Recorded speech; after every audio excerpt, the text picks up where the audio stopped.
The Sue Gray report listed 16 social events she had been tasked with investigating, 12 of which have been referred to the police. All of those events took place in and around Downing Street, and one took place in Boris Johnson's own flat. So among the list of events being investigated, you can see here on the 13th of November 2020, a gathering in the number 10 Downing Street flat. And that was the day Dominic Cummings walked out. That's significant because while Boris Johnson has claimed he thought other gatherings were work events, that will be particularly hard to maintain when one happened in his living space. It's also going to be harder to shift the blame to other people in his staff. In the Commons, Jess Phillips honed in on the events of that day. Was the Prime Minister present at the event in his flat on the 13th of November? I assume he doesn't need other people to tell him whether he was there or not. Was he at the flat event listed in the report on the 13th of November?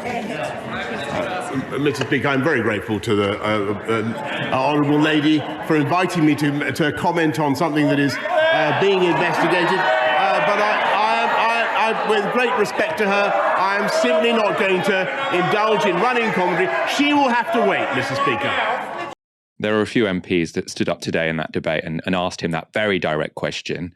We don't need to wait for a police investigation for you to be able to say, were you at that party in your flat? This idea that you won't prejudge the results of an investigation, there is no legal grounds for that whatsoever.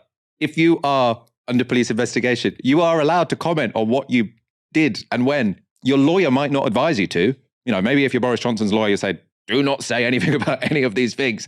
But you can't claim that you are following some important legal principle by refusing to answer whether you were in your flat on a specific date.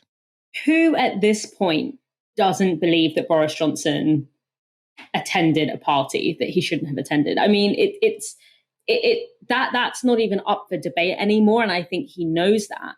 But when I read these details, you know, things like him literally having a party in his flat, it makes me think sometimes, you know, why does Boris keep pinning all this emphasis on things like the Sue Gray report? Because it makes him look really, really bad.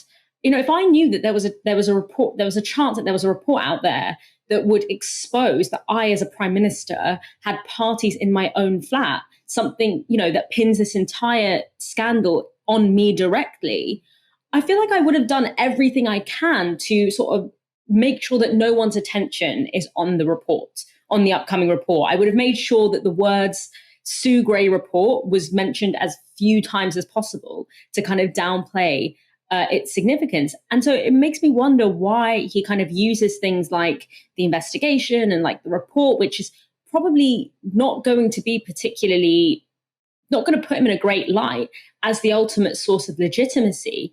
And I think it could be one of many things. It could be, you know, he's just plainly buying time to kind of figure out an effective and try out different kinds of deflection strategies, or kind of get enough backbenchers in his good graces. We know that he was sort of taking meetings with backbenchers and sort of offering them all these different things, essentially in return for their backing.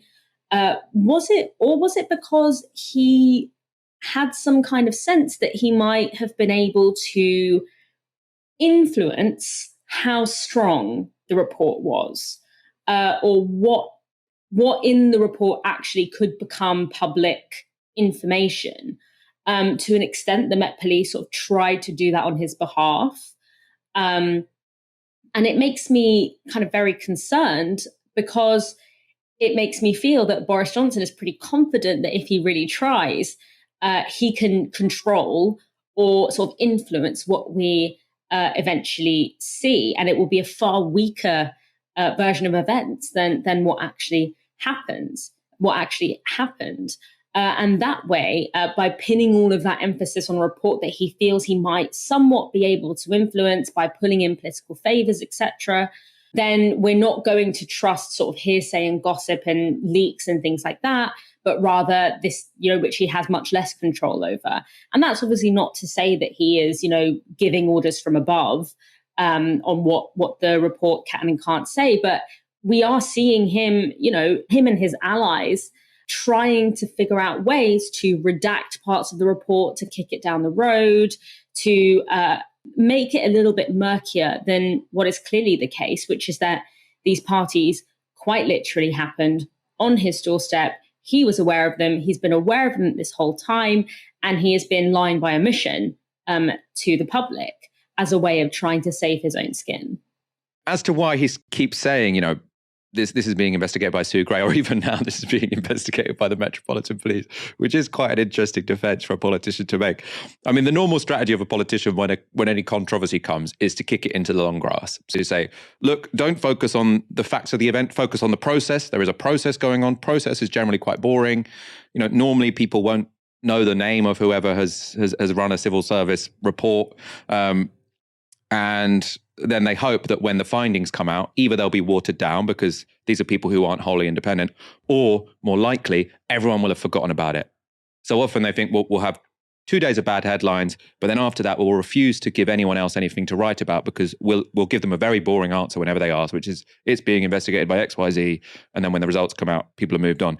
The problem for Boris Johnson in this case is that no one's going to move on because people really care about this. They really care about these parties. Like, to be fair, I mean, I haven't really seen, anything provoke public outrage of this level. I mean, I can't remember what possibly has provoked public outrage of this level in sort of my time covering politics, because people just feel it so viscerally, and it's not going to work this time. You can't say trust the process this time because everyone already knows that Boris Johnson has been lying for weeks, and he's been lying for weeks about something that people really care about. So he's not going to recover. So I can see why he keeps saying, oh, Sue Gray this, Sue Gray that, focus on the process, don't focus on the facts, but it isn't going to work this time.